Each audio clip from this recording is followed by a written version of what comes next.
بہنوں کے حصے سے متعلق دو باتیں سامنے آتی ہیں. اول تو یہ کہ بہنوں نے اپنا حصہ معاف کر دیا، اور دوسرا یہ بھی کہا جاتا ہے کہ جب ابا نے بہنوں کی شادی کی تھی تو اس پہ بہت سارا پیسہ لگا دیا تھا. 15-20 لاکھ روپے ایک شادی پہ لگائے تھے، تو اب یہ حصہ بھائیوں کو ملنا چاہیے. دیکھیں یہ ساری ہیلا سازی ہے. پہلی بات جو آپ نے فرمائی کہ بہنوں نے معاف کر دیا، اب آج تک ہمیں یہ بات سمجھ نہیں آتی کہ یہ بہنیں ہی کیوں معاف کرتی ہیں، بھائی کیوں نہیں کر سکتے؟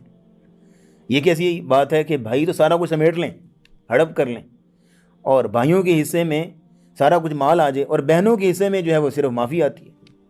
کبھی کسی نے آج تک جو ہے وہ سنا ہو کہ بھائی نے کہا ہو کہ بہنا آپ رکھو، میرے پاس بہت کچھ ہے، میرے پاس اللہ نے بہت کچھ دیا ہوا ہے، تم رکھو، میں معاف کرتا ہوں؟ نہیں. یہ بہنیں ہی کیوں معاف کرتی؟ اصل میں یہ ساری ہیلا سازی ہے. بیہائنڈ دا سین سٹوری یہ ہے کہ وہ بہنیں بیچاری بلیک میل ہوتی. ان کو پتہ ہے اگر ہم نے حصہ مانگ لیا نا، جیسے ہی منہ کھولا تو بھابھیوں نے ہمیں میکے میں داخل نہیں ہونے دینا. جی. تو ایک بھائیوں کا گھر ہے، ماں باپ دنیا سے چلے گئے، بھائیوں کا گھر ہے، وہاں جا کے دو گھڑیاں بیٹھ جاتی ہیں، ہاں کو اپنے دل کا حال بیان کر لیتی ہیں. تو اگر یہ ہے کہ اگر خاوند کے ساتھ کبھی ان بن ہو گئی تو کوئی دروازہ ہوگا نا جس پہ جا کے بیٹھ سکوں گی. اگر اسی کو ہی ناراض کر لیا، ظاہر ہے ناراض ہو جاتے ہیں. جیسے ہی بہن جا کے اپنا حصہ مانگتی ہے کہ میرا حصہ دو، تو اوبویسلی بھائی ناراض ہوں گے. تو اس لیے اس بلیک میلنگ سے ڈرتے ہوئے کہتی ہیں کہ ہمیں حصہ چاہیے ہی نہیں. وگرنہ یہ کیسے ہو سکتا ہے؟ دیکھیں مال و دولت کی کس کو ہرس نہیں ہوتی، کس کو ضرورت نہیں ہوتی؟ ہر شخص جو ہے وہ اس کو ضرورت مند ہے. اور پھر اگر معاف کرنے کا جو تعلق ہے، ہم یہاں گزارش کریں گے کہ کوئی بھائی جو ہے وہ جا کے بہن کی جو ہے وہ تلی پر رکھے، ہاتھ پہ جو ہے وہ رکھے، یہ آپ کا حصہ ہے، اس کے بعد کہے بہنا معاف کرو، پھر دیکھتے معاف کرتی ہے کہ نہیں. تو یہ سراسر ہلا سازی، یہ سراسر فراڈ ہے جو کیا جاتا ہے. اور دوسری طرف آپ دیکھیے گا کہ یہ جو دوسری بات آپ نے فرمائی کہ کہا جاتا ہے کہ اصل میں ابا نے ان کی شادیوں پر جو ہے وہ بہت زیادہ خرچ کر دیا تھا تو اب ہمیں ملنا چاہیے. تو سر گزارش یہ ہے کہ جو شادیوں پہ خرچ کیا تھا وہ وراثت نہیں تھی، وہ تو زندگی میں ابا کا فرض تھا کہ اس نے بیٹیوں کو رخصت کرنا ہے. وہ وراثت نہیں تھی، وہ ابا کا فرض تھا، اس نے فرض ادا کیے. اور اگر مثال کے طور پہ آپ اس کو کہیں کہ حصہ ہی ان کو مل گیا ہوا ہے، ان کی شادیوں پہ بہت زیادہ مال خرچ ہوا ہے، تو کیا خیال ہے بھائیوں کی یا بیٹوں کی شادی پر کوئی خرچ نہیں آتا؟ ان کی شادیوں میں زیور نہیں بنتے؟ تو پھر ان کو بھی نہیں ملنا چاہیے.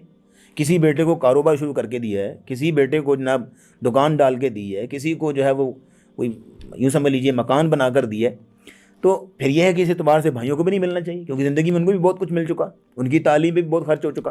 تو یہ جی. کوئی انصاف نہیں ہے. یہ جو میں نے آپ کے سامنے شروع میں آیت پڑھی ہے سورہ النساء کی آیت نمبر 7، اس میں اللہ نے فرمایا کہ للرجال نصیب مما ترک الوالدان والاقربون، مردوں کے لیے اس پراپرٹی میں سے حصہ ہے جو ان کے ماں باپ یا رشتہ دار چھوڑ کر جائیں. آگے فرمایا وللنساء نصیب، عورتوں کا بھی حصہ ہے. عورتوں کے لیے الگ جو ہے وہ سینٹنس یوز کیا، وللنساء نصیب مما ترک الوالدان والاقربون، عورتوں کے لیے بھی حصہ ہے جو ان کے ماں باپ یا ان کے رشتہ دار چھوڑ کر جائیں. معلوم یہ ہوا کہ جس طرح مردوں کا حصہ ہے اس طرح عورتوں کا بھی حصہ ہے. آگے فرمایا مما قل منہ او کثر، چاہے اس میں سے تھوڑا حصہ ہو یا زیادہ حصہ ہو، جتنا بھی ہو حصہ ضرور دینا. دیکھیے گا کہ جو وراثت کے احکامات ہیں وہ سارے کے سارے اللہ نے کس صورت میں بیان کیے؟ سورہ النساء میں. کیوں؟ اس کی وجہ کیا ہے؟ سورہ النساء میں عورتوں کے حقوق کا ذکر ہے، تو عورتوں کے حقوق میں وراثت کا حق اگر ذکر نہ کیا جائے تو عورتوں کے حقوق پورے نہیں ہوتے. تو عورتوں کے حقوق کا تتمہ اور کمپلیشن تب ہوگی کہ جب آپ وراثت کے حقوق کو بھی ایڈریس کریں گے. اور اسلام نے سب سے پہلے آ کے عورت کو جو ہے وہ وراثت میں حصہ دیا، اور اسلام سے پہلے تصور بھی نہیں تھا کہ کسی بھی گھر میں کسی کونے میں بیٹھا ہوا بندہ کوئی آپشن دے کہ بھائی فلاں بیٹی ہے، کوئی فلاں بیوہ ہے، فلاں عورت ہے، ماں ہے، بہن ہے، اس کو حصہ دو. کوئی آپشن بھی نہیں دیتا تھا. یعنی یوں سمجھ لیجئے کہ اس کا تصور ہی نہیں تھا کہ عورت کو بھی وراثت میں حصہ دیا جائے. اسلام نے آ کے عورت کو وراثت میں حصہ دیا. تو یہ بہت بڑا ظلم ہے جو کیا جاتا ہے. اب دیکھیے نبی اسلام کی حدیث ہے، آپ نے فرمایا من ظلم قید شبر من الارض طوقہ من 7 اراضین، جی.